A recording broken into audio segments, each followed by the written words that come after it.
उसी का उद्धार होगा। ये नहीं कहा कि एक व्यक्ति घर में से विश्वास करेगा और उसके घर के सारे लोग जो उद्धार पा जाएंगे उसके विश्वास करने से, नहीं। ये जो बाइबल में जो आयत लिखी है ना कि तू विश्वास कर तो तू और तेरा सारा घराना उद्धार पाएगा, ये वो बात लिखी है। तेरे विश्वास करने से और तेरे विश्वासी चाल चलन से, तेरे विश्वासी जीवन से अब तेरे घराने के लोगों के अंदर आपकी एक विश्वास की पहचान जब दिखेगी तो तुम्हारा हस्बैंड जो है या तुम्हारी जो पत्नी जो है या तुम्हारे बहू बेटे जो है या तुम्हारी बेटी बेटियां जो है वो तुम्हें बदलता हुआ देखेंगे और फिर देखेंगे और कहेंगे और पूछेंगे मम्मी आप कैसे बदल गए, पापा आप कैसे, लाइफ में ये चेंज कैसे आ गया, आप पहले ऐसे थे अब ये क्या कर रहे हैं, आप जाते थे अब नहीं जा रहे, अब ये क्या बात है, आप तो बिल्कुल बिल्कुल बदल गए, अब बाइबल पढ़ रहे हैं, प्रार्थना कर रहे हैं, संगति कर रहे हैं और आपका और कोई है ही नहीं सर्कल। आपने दुनियादारी की जो संसारिक बातें उनके बीच में आप नहीं शामिल होते हैं, आपके अंदर बदलाव आ गई, कैसे हो गया।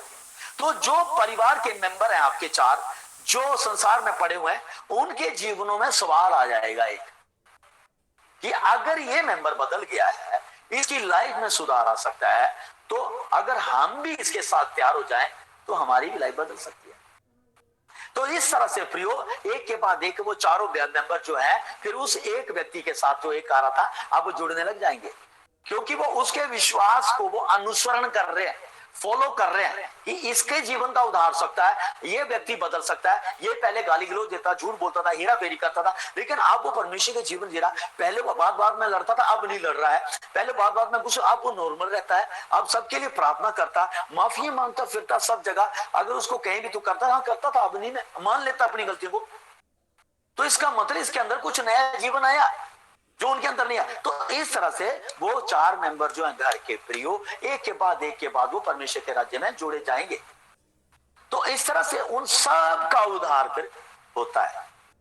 तो ऐसा नहीं है कि एक मेंबर बैठ रहा है तो पांच के पांच जो है उस चर्च का बेनिफिट ले सकते हैं, कभी नहीं हो सकता। अगर तू उस घर के अंदर उस घर के मेंबर की बात कर रहा है जिसमें अगर एक ही मेंबर हमारे बीच में चर्च में आ रहा, बाकी चार पांच मेंबर जो चर्च में नहीं बैठ रहे हैं वो कहते थे चर्च की सदस्यता को पहले, लेकिन अब नहीं बैठे हैं, तो ये ध्यान रहे कि उस मेंबर की लाइफ में अगर कोई बात होती है तो चर्च सिर्फ खड़ी है, उसके घर के मेंबर्स के साथ नहीं।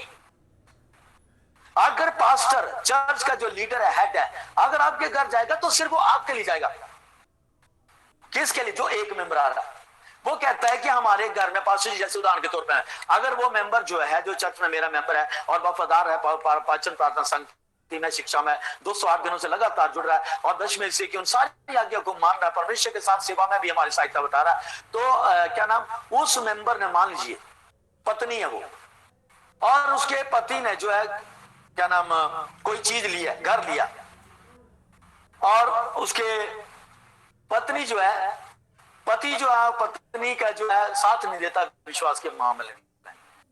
और पत्नी चाहती है कि हमने घर लिया है क्योंकि शिक्षा पाई है, पति ने लिया पत्नी ने लिया, एक ही बात है। अगर पति नौकरी कर रहा तो पत्नी नहीं कर रही है तो इसका मतलब दोनों ये नौकरी कर, पति जो दशवां हिस्सा पत्नी पर ला रहा है तो वो पत्नी का भी इक्वल हिस्सा उसके अंदर, तो पत्नी उसे कह सकती है कि अपनी कमाई का 10वां हिस्सा देंगे परमेश्वर के भवन में। ऐसा नहीं कह सकती वो तो वो कमा रहा मैं नहीं कमा रही हूं, नहीं आप नहीं कह सकते ऐसी बात है। ये मैं बाद में भी सिखाऊंगा, पहले भी बताया। सो मैं बात कर रहा हूं उस घर की बात जो आशीष लिया। अब वो जो स्त्री है, जो पत्नी है, जो चर्च की मेंबर है चर्च की, वो चाहती है कि हमारे घर में पास्टर जी आए प्रार्थना करें। तो मैं उनसे सबसे पहले यही कहूंगा सवाल, देखिए सिस्टर आप इस चर्च में रेगुलर मेंबर है और आप चर्च के साथ वफादारी से चल रहे हैं, लेकिन आपके घर की रिपोर्ट मुझे आपने पहले ही बताई है कि आपका हस्बैंड जो विश्वास के बारे में सही नहीं है, वो आपके साथ सहयोग नहीं देते हैं। सो मैं अगर आपके घर में गया प्रार्थना करूंगा तो आपके मेंबर जो विश्वासी है ही नहीं है, तो फिर वो हमारे जो आत्मा है वो उसको शोकित कर देगा, वहां पे हमारे अंदर जो पवित्र आत्मा वो शोकित हो जाएगा। इसलिए मैं बेहतर समझूंगा कि यहाँ आपके घर से, अपने चर्च से जो है अपने घर से दुआ करूं आपके परिवार के लिए, ताकि मैं चाहता हूं घर की खुशी में पूरा परिवार शामिल हो, बजाय इसके कि मैं आपके घर में आऊं और जो चलो जी चर्च को लेके खड़े हैं, वहां सारे अविश्वासी लोग हैं और खा पी रहे हैं, अपने दुनिया की बातें चल रही है और पास्टर से प्रार्थना करवाई जा रही है, और ये हो गया जी पास्टर को साइड में उठा दिया, फिर चलिए अपने सेकुलर सॉन्ग और सेकुलर बाजी चल रही है सारी। तो मैं ऐसा नहीं कर सकता, प्लीज होता होगा दूसरी कलीसियों में, लेकिन क्राइस्ट फेथ टैबरनेकल चर्च के अंदर मैं कंप्रोमाइज नहीं करता चीजों में, क्योंकि मेरे अंदर पवित्र आत्मा रहता है और मैं जहां भी जाता हूं मैं पवित्र आत्मा को लेकर चलना चाहता हूं ताकि आपके घरों में पवित्र आत्मा जाए। तो इसलिए उस बहन भाई जो भी विश्वासी एक मेंबर है 7 मेंबरों में या 5 मेंबरों में, मैं उसको यही सलाह देता हूं कि अपने घर की सुधार करो। कोई बात नहीं कर ले लिया, हम आनंद मना रहे हैं आपके साथ और हम खुशी मना रहे हैं, आपके घर का उद्धार होगा, हम सारी खुशियां आपके साथ वहां मनाएंगे। ऐसे ही शादियों की बात आती है, ऐसे ही और भी कोई बात है, जन्मदिन सेलिब्रेशन है कुछ है, तो प्रियो मैं वहां पर नहीं आ सकता एज ए पास्टर आपके घर। हाँ आया गेस्ट बन के आ सकता हूं मैं प्रार्थना नहीं कर सकता वहां पे, क्योंकि वहां माहौल जो है वहां पे नहीं है, वहां पे शारीरिक है और सांसारिक है, दोनों बात है। वहां पे मैं आऊंगा, जो मुझे खाने को देगा मैं खाऊंगा और वहां पे बैठूंगा, जो मेरे से गिफ्ट होगा श्रद्धा मैं दूंगा और वापस आ जाऊंगा। लेकिन मैं वहां पर प्रार्थना के नाम से, पास्टर के नाम से, प्रभु के नाम से नहीं मैं आपके घर में कदम रख सकता हूं।